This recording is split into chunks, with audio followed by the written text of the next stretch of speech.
Hello students. आज हम तुम लोग का सामने रिप्रेजेंट करेंगे basic concept of chemistry class 11 का फर्स्ट चैप्टर। बेसिक कॉन्सेप्ट माने जाना जाता है जिससे हम लोग का बाकी किसी अगर चैप्टर पढ़ेंगे उससे कॉन्सेप्ट क्लियर हो। एंड कुछ हद से रिवीजन लेसन भी, जैसे नीचे क्लास में हम लोग पढ़ते थे मैथ्स में रिवीजन क्लास, रिवीजन लेसन्स में कुछ जानते हैं, लेकिन इसमें बेसिक कॉन्सेप्ट ऑफ केमिस्ट्री में तुम लोग देखोगे बोलेगा बेसिक कहाँ है। बेसिक इसमें तो बहुत ज़्यादा न्यूमेरिकल्स, बहुत ज़्यादा फार्मूलास है, बट इस सब फार्मूला से आइडेंटिफाई करेगा क्लास 11 या 12 में जाके केमिस्ट्री में कुछ टेक्निक्स पहले से उसको अगर हम लोग जानकारी ले लेंगे तो बाद में जाके एप्लीकेबल कर सकते हैं। चलो आज के लिए ऑलराउंडर साइंस वाला में तुम लोग का स्वागत एंड स्टार्ट करते हैं in short video of basic concept of chemistry. चलो, तो इसके लिए हम लोग को कुछ की पॉइंट्स जो बहुत ज़रूरी है उसको जानना पड़ेगा। Basic concept of chemistry.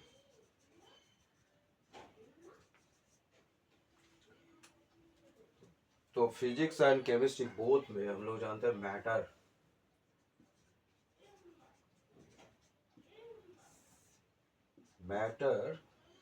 Can be represented as pure substance and mixture. Pure substance means element and compound.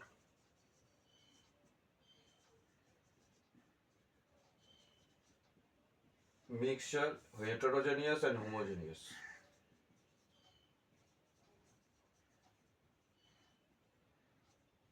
Homogeneous.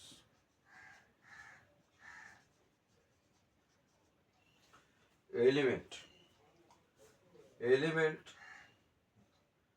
जिसको हम लोग फर्दर डिवाइड नहीं कर पाते, लाइक आ सोडियम Na, उसको फर्दर डिवाइड कर नहीं कर पाते, बट कंपाउंड को डिवाइड कर पाते।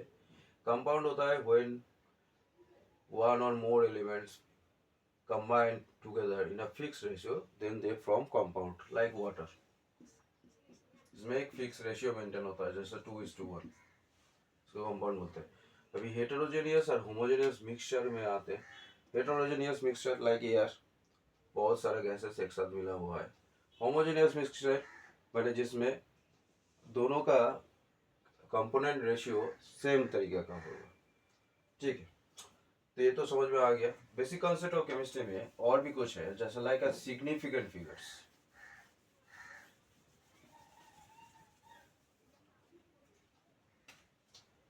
सिग्निफिकेंट फिगर,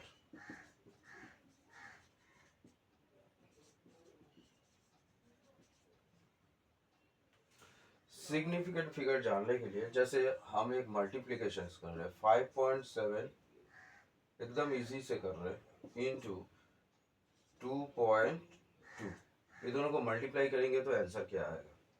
और क्वेश्चन में बोल रहा है इन टू सिग्निफिकेंट फिगर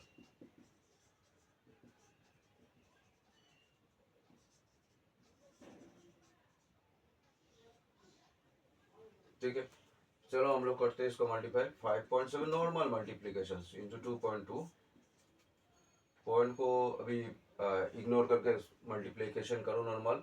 7 2 14 कैरी 1, 5 2 10 और 1 11 अगेन 4 5 2 1 पॉइंट हेयर। अगर इफ टू सिग्निफिकेंट फिगर बोलते हैं तो आंसर आएगा 12। थ्री सिग्निफिकेंट फिगर बोलेगा तो आंसर आएगा 12.5। अच्छा, इफ सिग्निफिकेंट फिगर में एक बात बताएंगे, जैसे अगर कोई भी नंबर ऐसा है 12.0345, तो उसमें अगर फाइंड करने बोला है थ्री सिग्निफिकेंट फिगर्स, तो इसमें तो थ्री सिग्निफिकेंट फिगर, तो ये तो जीरो बीच में आ जा रहा है तो इसको इग्नोर करना होगा। तो इसका थ्री सिग्निफिकेंट फिगर क्या लिख सकते हैं, 12.0। अगर इसमें बोलेगा 4 सिग्निफिकेंट फिगर देन इसमें होगा 12.03। अच्छा, अगर ऐसा क्वेश्चन है 0.032, इसमें बोलेगा 2 सिग्निफिकेंट फिगर, 2 सिग्निफिकेंट फिगर, तो 2 सिग्निफिकेंट के लिए क्या यूज करेंगे? ओनली देखो, इसको 0 और 0 बीच में आ जा रहा है, 0 का बाद 3 है, तो 2 सिग्निफिकेंट फिगर 0, 3। ठीक है, ऐसे अगर इस क्वेश्चन को ही ऐसे कर देते हैं तो 2 सिग्निफिकेंट फिगर तो आएगा 50। ऐसे ही करके हम लोग सिग्निफिकेंट फिगर का आंसर करेंगे।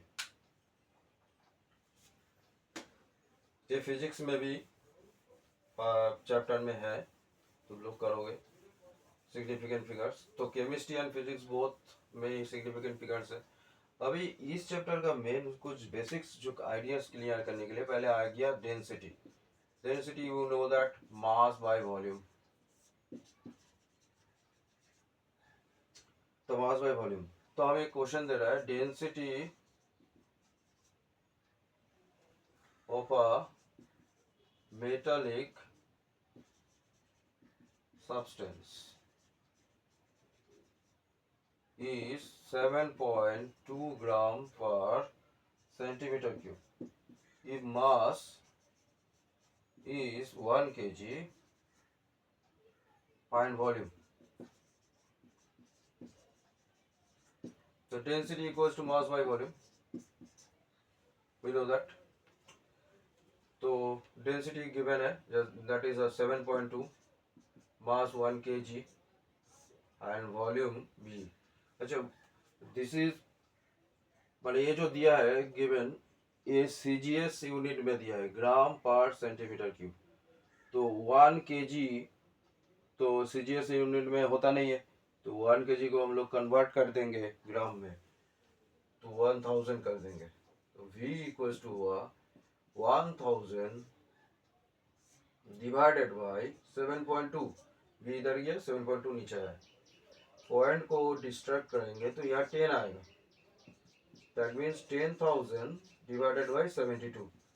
इसको कैलकुलेटर करके आंसर आ जाएगा 138.888, ऐसे चलता जाएगा। तो इसको अगर 3 सिग्निफिकेंट फिगर बोलेगा आंसर में, 3 सिग्निफिकेंट फिगर, तो इसमें आंसर आएगा 138। नंबर का हिसाब से क्वेश्चन भी मेंटेन होगा। 4 सिग्निफिकेंट फिगर अगर बोलेगा तो आएगा 138.8। अच्छा, कभी कभी राउंडिंग ऑफ डेसिमल भी बोलता है, तो 138.89 कर सकते हैं इसको, तो राउंड ऑफ हो गया।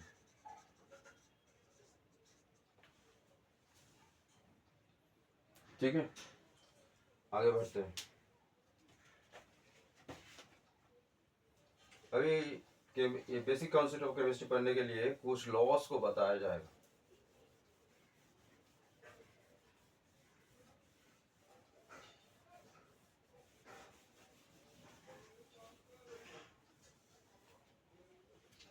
पहले लॉ हो गया है law of conservation of mass. Law of conservation of mass,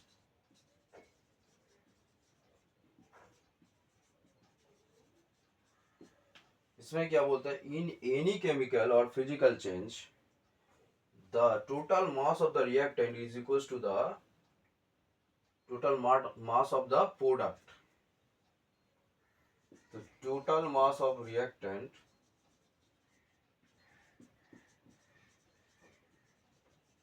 equals to total mass of product.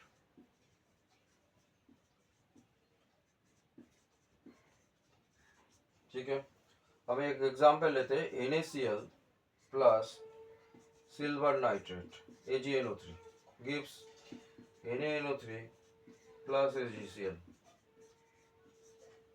ठीक है, सोडियम का molecular mass 23, chlorine 35.85, silver 106 plus 14 plus 3 into 16, 3 into 16 को ब्रैकेट में रखो क्योंकि ऑक्सीजन 3 एटम्स, इसमें 23 plus 14 plus plus 3 into 16 again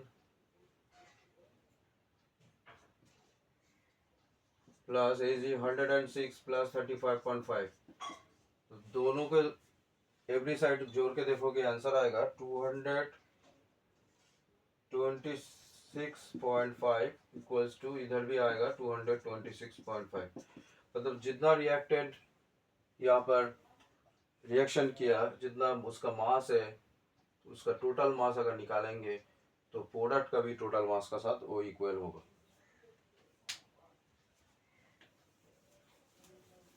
एक ये पहले वाला law of conservation of mass.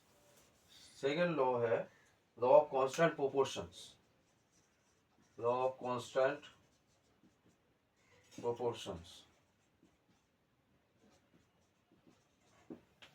Law of constant proportion में आप pure chemical compounds like water हो सकता है, कोई भी कंपाउंड्स जिसमें fixed amount of ratio maintain होता है।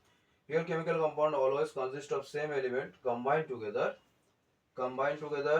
इन the same definite proportion by mass, जैसे like ax is to y equals to m is to n। ठीक है, तो इसमें एग्जांपल देके समझा रहे, 2H2O gives 2H2 plus O2, 2H2 plus O2। इसमें हाइड्रोजन देखो कितना आ रहा है 4, ऑक्सीजन 2, इसमें हाइड्रोजन कितना आ रहा है 4, ऑक्सीजन 2। तो इसलिए ये वाला जो लॉस है उसमें तो बताया गया है, a pure chemical compound always consists of the same element combined together in the same definite proportion by mass। मतलब प्योर केमिकल कंपाउंड में एक definite proportion by mass reactant and product both में मेंटेन होता है। हो गया law of constant proportions. अभी law of multiple proportion होगा, इसमें खाली आ जाएगा multiple, law of multiple proportions. इसमें बोल रहे व्हेन टू एलिमेंट्स, मतलब दो element like nitrogen hydrogen oxygen sodium chlorine, when two elements combined with each other to form two और मोर कंपाउंड्स, टू या उससे ज्यादा कंपाउंड्स अगर बनाएगा, then the masses of one elements which combine with a fixed mass of the other bear a simple whole number ratio। माने एक element जो other element का साथ मिल रहा है, वो मिलने का बाद जो प्रोडक्ट बनाएगा वो एक fix number of ratio, fix number whole number of ratio में रहेगा। Like carbon and hydrogen combine to from क्या क्या बनाता है, हम लोग जानते हैं C2H6 बना है, ये क्या था एल्केन था, उसका बाद बनेगा C2H4 C2H2। तो इसमें देखो 12 parts by mass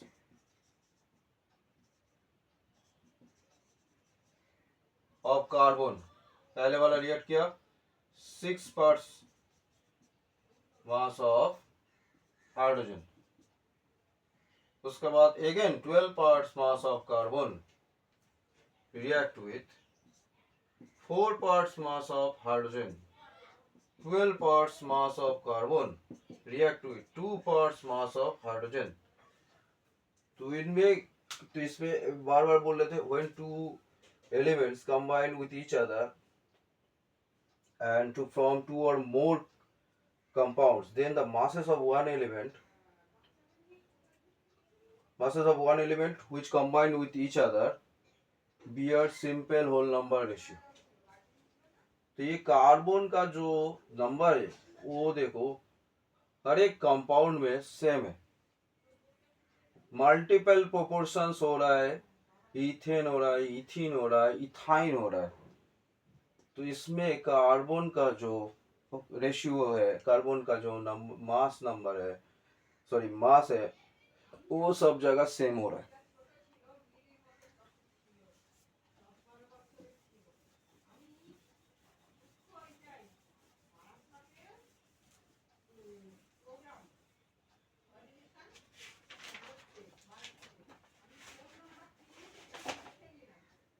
Law of reciprocal proportions.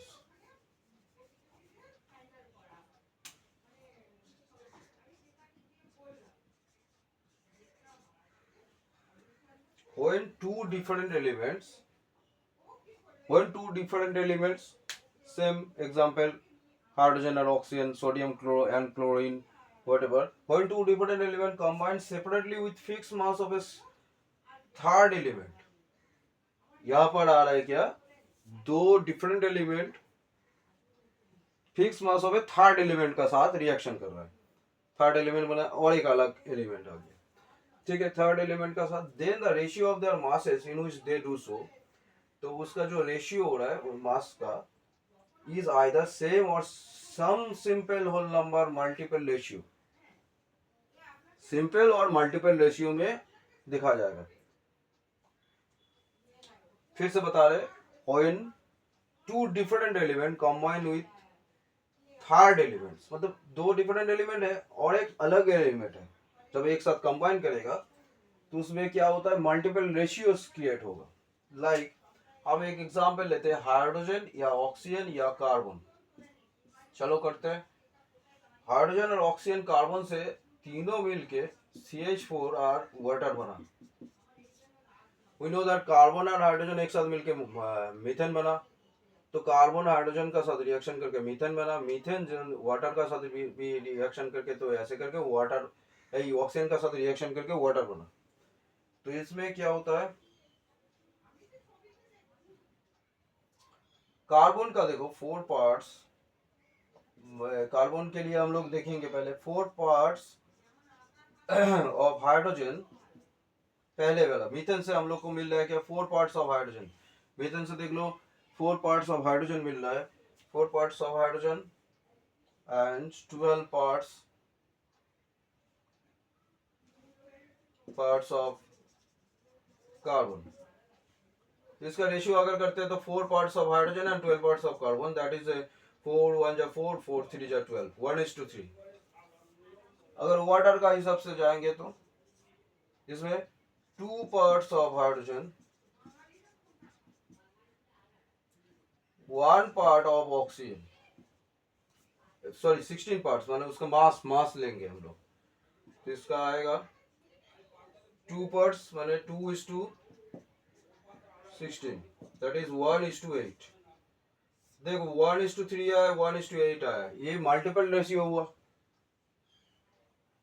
दोनों कंबाइन किया मीथेन बना, मीथेन का साथ ऑक्सीजन कंबाइन किया वाटर बना, तो जो भी है अलग अलग रेशियोस में डिवाइड हुआ, इसलिए मल्टीपल रेशियो बोलते हैं इसको। अभी लॉ ऑफ इक्विवेलेंट प्रोपोर्शंस,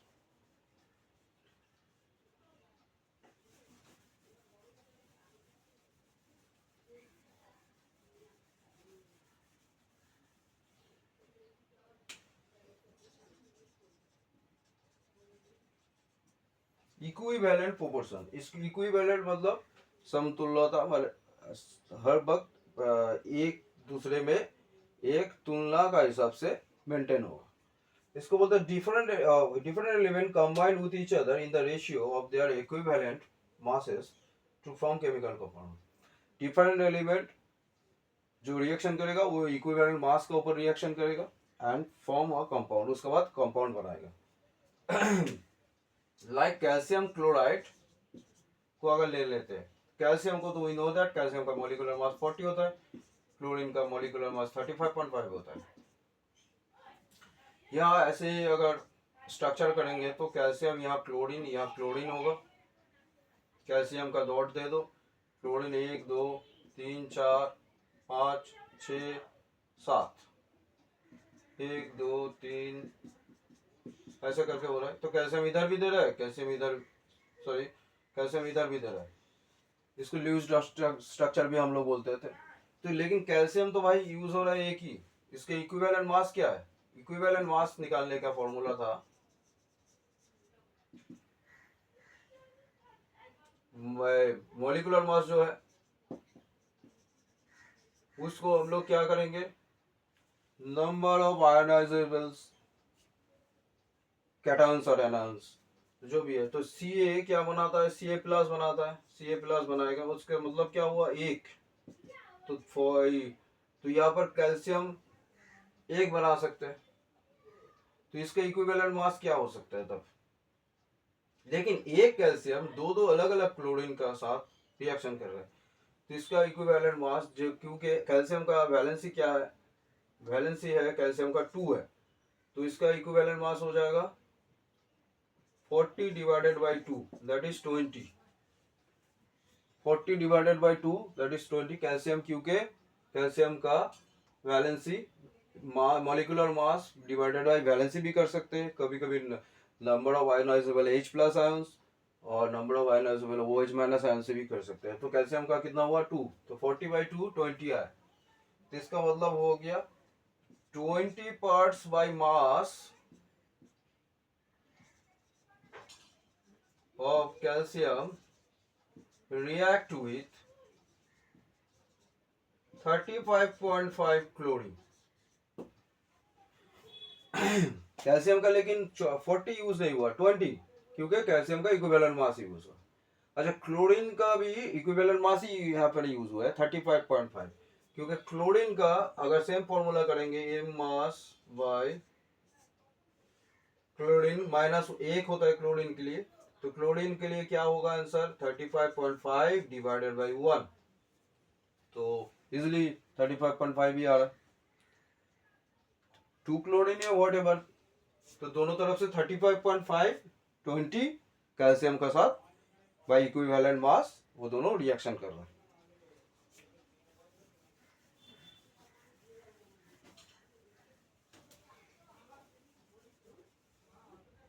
अभी आएगा एकदम पूरा न्यू एक law, गे-लुसाक्स law.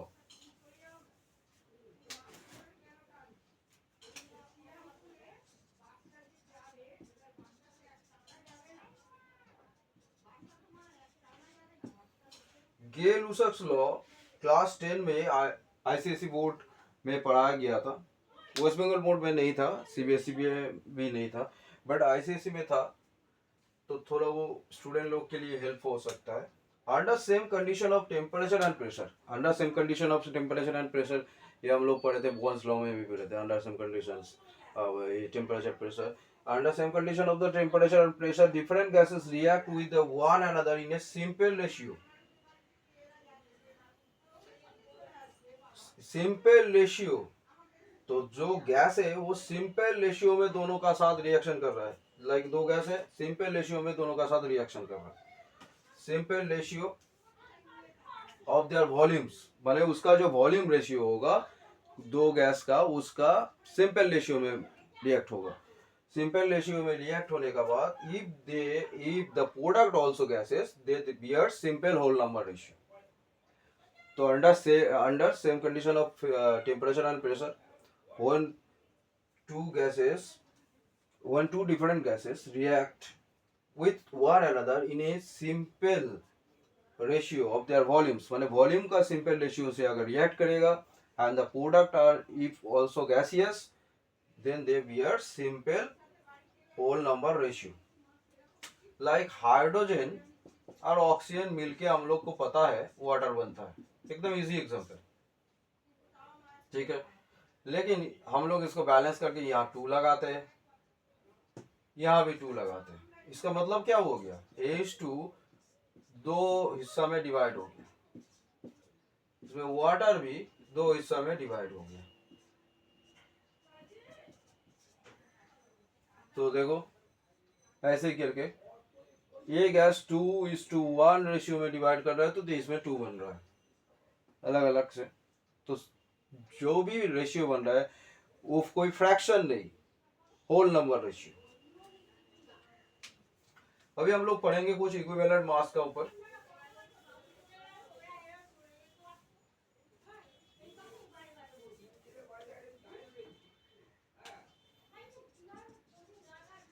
Equivalent mass, equivalent mass के लिए क्या करना होगा, मॉलिक्यूलर मास ऑफ एसिड और base divided by number of replaceable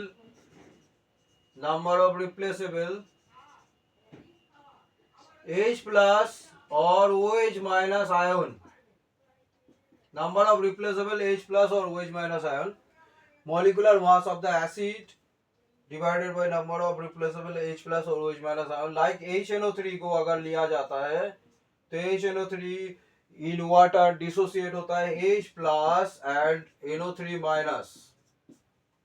तो HNO3 का इक्विवेलेंट मास कैसे निकलेगा, H प्लस एक दे रहा है, दैट इज HNO3 का इक्विवेलेंट मास निकलेगा। HNO3 पहले करेंगे, HNO3 का कितना होता था, 1 प्लस 14 प्लस 3 इंटू 16,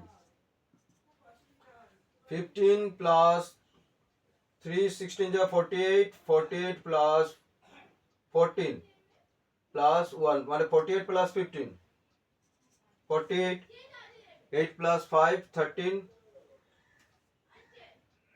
कितना हुआ, 48 प्लस 16 63, 63 जो आया उसका इक्विवेलेंट मास निकालने के लिए 63/1।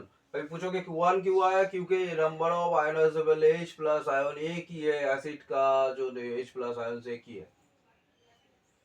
सिमिलरली अगर सोडियम हाइड्रोक्साइड को हम लोग लेते हैं, कंपेयर करते तो Na plus plus OH minus होता है।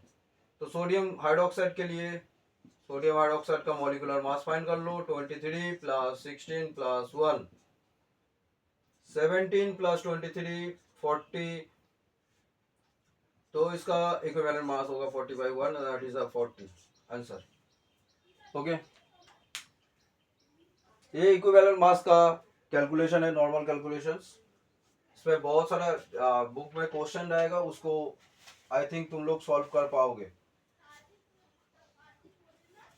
अभी आएगा most important concept in the basic chemistry, वो क्या है, द मोस्ट इंपॉर्टेंट कॉन्सेप्ट है number of mole. Number of mole माने होता है गिवन मास या given weight divided by molecular weight. ठीक है, given weight divided by molecular weight. Calculate the atomic volume, हम इसमें से एक न्यूमेरिकल्स करेंगे, पहले बता रहे। Find the number of moles, find the number of moles of 32 gram oxygen. एकदम इजी एक एग्जांपल लिया, तो ऑक्सीजन का कितना गिवन मास है 32 ग्राम, तो नंबर ऑफ मोल्स क्या लिखेंगे 32, और ऑक्सीजन का मॉलिक्यूलर मास भी 2 इंटू 16 एंड दैट इज 32 होता है, 32/32 दैट इज 1 होगा। नंबर ऑफ मोल्स आ गया 1। अगर नंबर ऑफ एटॉम्स निकालने दिया तो नंबर ऑफ एटॉम और मॉलिक्यूल, इसमें क्या होगा, एवोगाड्रोस नंबर मल्टीप्लाई हो जाएगा। ये इसमें पहले होगा, फॉर्मूला में होगा, पहले होगा मोल होगा इनटू एवोगाड्रो नंबर।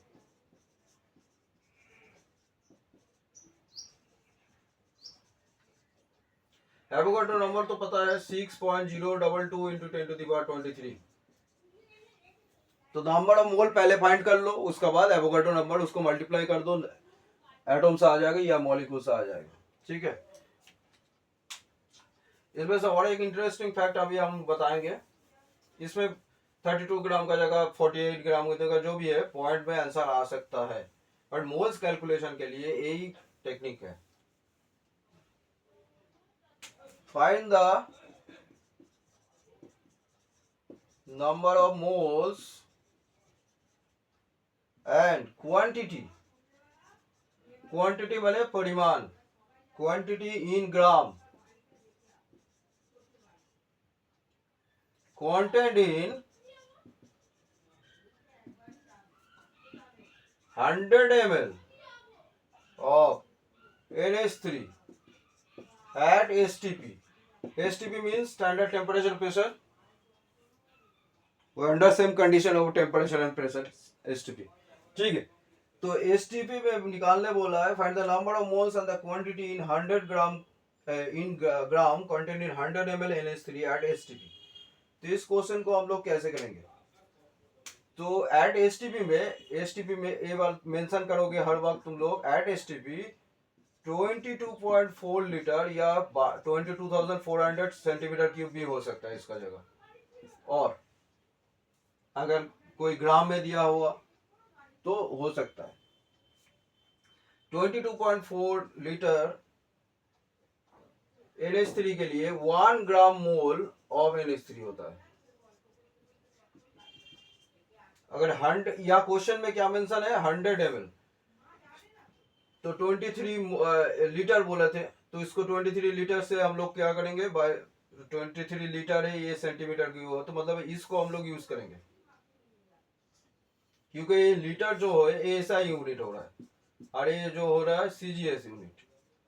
तो यह पूछ रहा है 100 ml, 100 लीटर नहीं 100 ml पूछ रहा है, तो 22.4 लीटर में 1 ग्राम मोल होता है, लाइक 22,400 सेंटीमीटर क्यूब में 1 ग्राम मोल होता है, तो 100 ml में कितना होगा, ये सेम होता है 22,400 ml भी बोल सकते हैं इसको।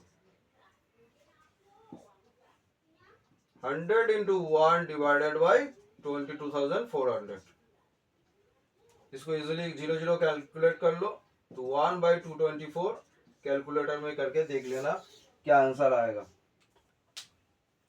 7589 1 डिवाइड करेंगे तो ऐसे आएगा, तो नंबर ऑफ मोल्स कैलकुलेट ऐसे ही करके किया जाता है।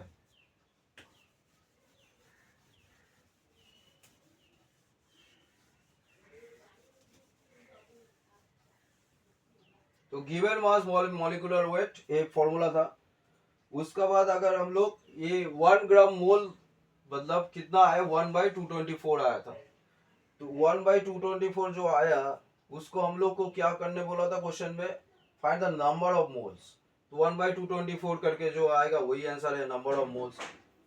अभी बोला था एंड द क्वांटिटी मतलब उसका अमाउंट पूछ रहा है, तो अमाउंट पूछने के लिए हम लोग करेंगे क्या 22,400 ml इक्वल्स टू एमोनिया का तो मॉलिक्यूलर मास निकालना होगा 14 + 3 × 1 and that is 14 + 7 14 + 3 17 gram,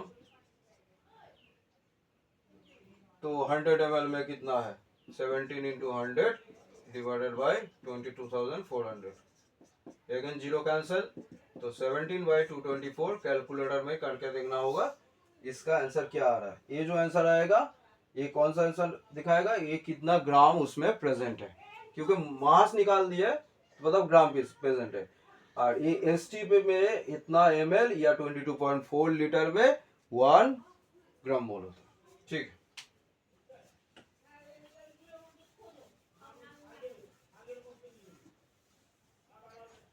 calculate the atomic volume of sodium, density of sodium दे दिया है, calculate the atomic volume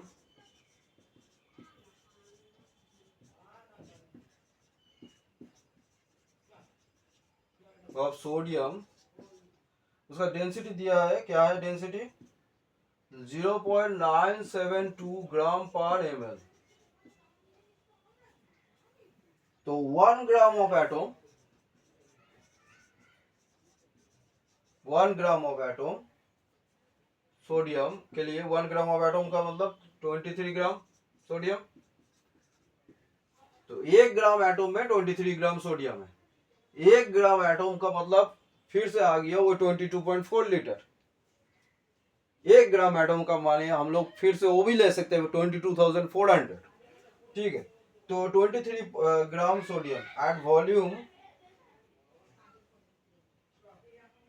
the volume of sodium,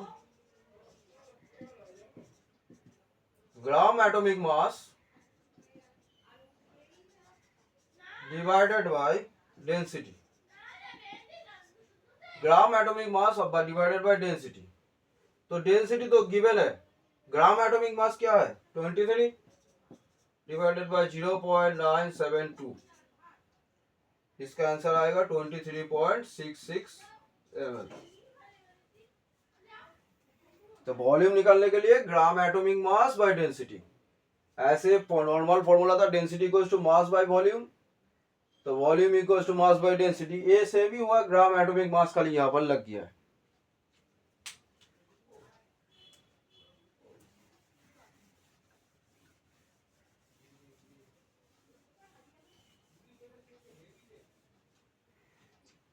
calculate the number of oxygen atom, number of oxygen atom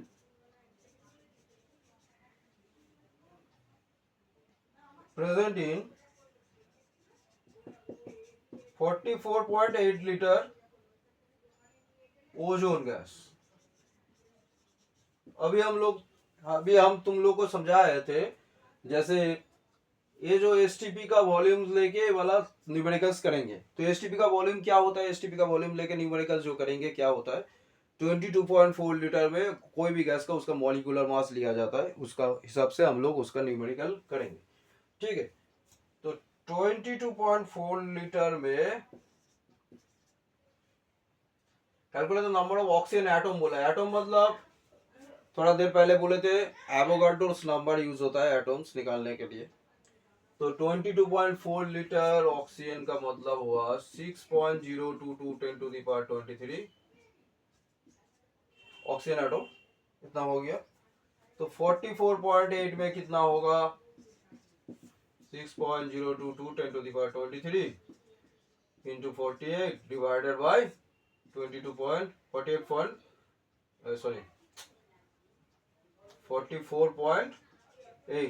divided by 22.4। तो इसको पता है तो इसको calculate करके 2 आएगा, that is 2 into 6.022 into 10 to the power 23। ये फॉर ऑक्सीजन एटम के लिए हो रहा है, ऑक्सीजन एटम क्योंकि डायटोमिक है, 2 है उसका एटम, इसलिए 2 से मल्टीप्लाई हुआ। ठीक है, अभी फॉर ओजोन के लिए क्या हो सकता है, ओजोन तो भाई 3 एटम है, तो इसलिए 3 से मल्टीप्लाई कर देंगे इसको, ये सेम इक्वेशन को,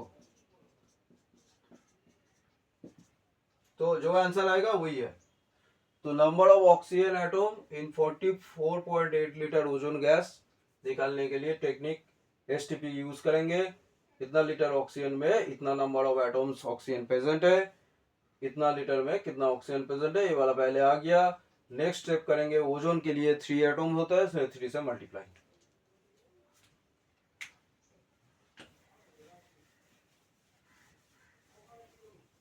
बेसिक कॉन्सेप्ट ऑफ केमिस्ट्री काफी लेंदी हो रहा है, तो ये लेंदी है क्योंकि इसमें बहुत सारा न्यूमेरिकल्स, बहुत सारा लॉस, अरिथमेटिक प्रोपोर्शन, तो बहुत सारा है, तो इसलिए थोड़ा लेंदी वीडियो हो रहा है, तो लोग ठीक से ध्यान से देखना।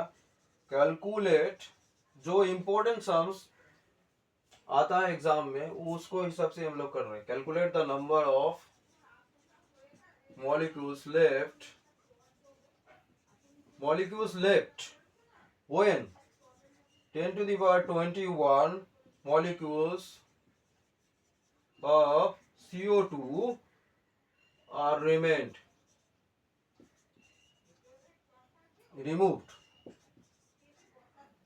from 200 mg of CO2। तो CO2 का पहले मॉलिक्यूलर मास फाइंड कर लो, C for 12 and oxygen 2 into 16, तो कितना हुआ 12 प्लस 32, दैट इज 44 ग्राम। तो 44 ग्राम में CO2 में कितना प्रेजेंट है, 6.022 10 to the power 23। Number of molecules बोला था, नंबर ऑफ एटम्स भी बोलता तो सेम होता, तो इंटू 10⁻23 44 ग्राम में प्रेजेंट है 10⁻23, क्योंकि 44 ग्राम एसटीपी में बता रहे हैं उसका मॉलिक्यूलर मास, उसका एवोगाड्रोस लॉ तो पता है, under same condition of temperature and pressure equal volume of all gases contains equal number of molecules. तो इक्वल वॉल्यूम ऑफ जो कोई भी गैस, मतलब कोई भी गैस का जो मॉलिक्यूलर मास होगा उसमें एवोगाड्रोस नंबर रहेगा। ठीक है, तो उसके में अभी हम लोग करते हैं, इसमें क्वेश्चन में मेंशन था 200 mg, बट यहाँ पर था 44 ग्राम, तो mg को हम लोग चेंज कर लेते हैं, 200 डिवाइडेड बाई 1000, कितना हो गया, कितना, 0 0 कैंसिल कर लो तो आएगा 0.2, 0.2 ग्राम में कितना है, तो 6.022 10⁻23 इंटू 0.2 बाई 44। हमें वाला कैलकुलेशंस पहले से करके रखे हैं तो इसलिए इजी होगा, जल्दी जल्दी वीडियो कर सकते हैं। 2.73 इंटू 10⁻21 है।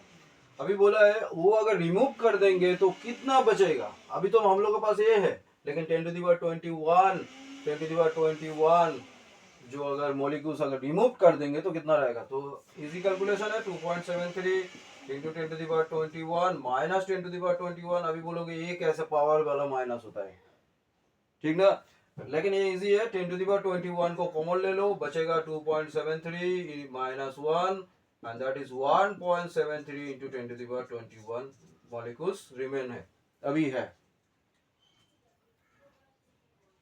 एक इंपॉर्टेंट क्वेश्चन था, अभी हम लोग फिर से आएंगे इसमें, तो सभी जगह तो interesting question and important question ही आएगा, सब जगह फॉर्मूला बेस है, some basic concept of chemistry बोल रहा है, बेसिक कॉन्सेप्ट ऑफ केमिस्ट्री में पूरा ही फॉर्मूला बेस है।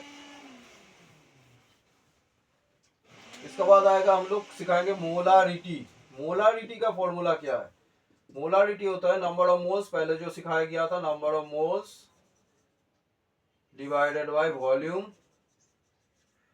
इंटू 1000। वॉल्यूम हर वक्त ml में ही रहता है इसलिए इंटू 1000 करना पड़ता है, ठीक है।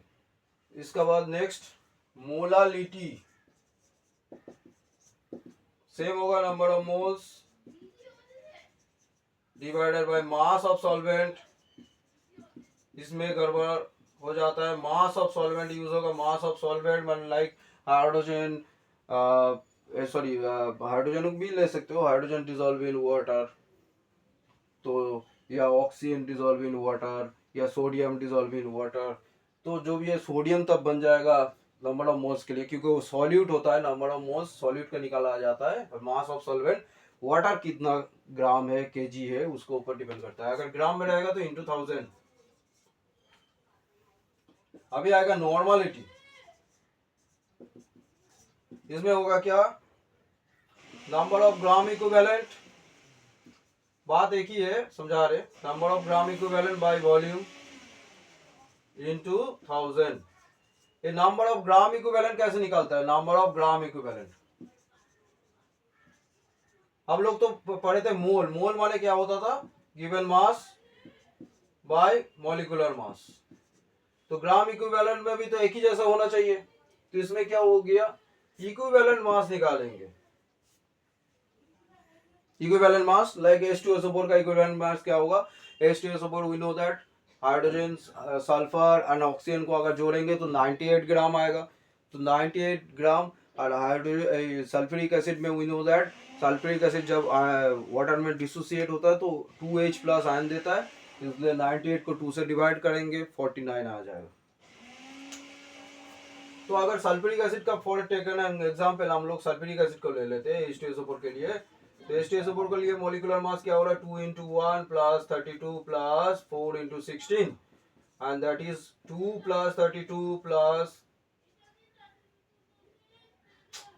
sorry 64, 4 plus 2 6, 6 plus 2 8, 98 ग्राम। लेकिन ये तो H2SO4 का मॉलिक्यूलर मास है, H2SO4 में तब इक्विवेलेंट मास कितना होगा, H2SO4 में आयनोइजेबल आयन कितना है, 2H प्लस है, तो 98 डिवाइडेड बाई 2 दैट इज 49 आएगा यहाँ, तो इसमें ग्राम इक्विवेलेंट मास में 49 लिखेंगे, और उसमें वॉल्यूम कितना, कौन सा कितना वॉल्यूम है डिसॉल्व है उसको यूज करेंगे। इसका बाद आता है लिमिटिंग रिएजेंट।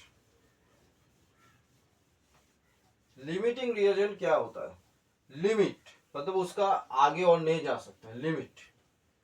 जैसे कोई पढ़ाई का लिमिट होता है, उसका मैंने जैसे दिमाग का बत्ती यहाँ तक जला है, बड़े बाबले हम इतना तक समझ कर सकते हैं, उसका बाद लिमिट नहीं क्रॉस कर सकते। ऐसे ही तो लिमिटिंग रिएजेंट क्या है?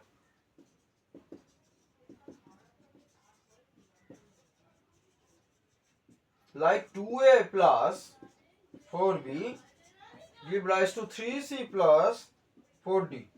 अगर यहां पर बोलेगा 5 moles of A react with 6 moles of B, तो इसमें लिमिटिंग रिएजेंट फाइंड करो। हम लोग का पास है 2 मोल्स 4 मोल का साथ रिएक्शन करे, ठीक है। 2 moles of A react with 4 moles of B, लेकिन क्वेश्चन में क्या मेंशन है? 5 moles. 5 moles of A equals to 4 into 5 divided by 2, that is 10 moles of B। But हम लोग के पास B है 4 मोल्स, तो B हो गया लिमिटिंग रिएजेंट। मतलब B 4 से 10 नहीं बन सकता है, तो B लिमिट B में, तो ये हो गया लिमिटिंग रिएजेंट। अभी मोलारिटी नॉर्मलिटी, उसका बाद में हम लोग कैलकुलेशन किया है मोलारिटी मोलालिटी नॉर्मलिटी, तो उसका ऊपर से बहुत सारा न्यूमेरिकल्स आएगा। अगर कोई भी न्यूमेरिकल्स करने में तुम लोग को दिक्कत हो रहा है, प्रॉब्लम हो रहा है, तो कमेंट सेक्शन में कमेंट करना और वीडियो को अच्छी तरीके से देखना, समझने का कोशिश करना। अब ऐसे नॉर्मल व्यूज में तुम लोग को वीडियो बना के दिखा रहे हैं। ओके, थैंक यू आज के लिए।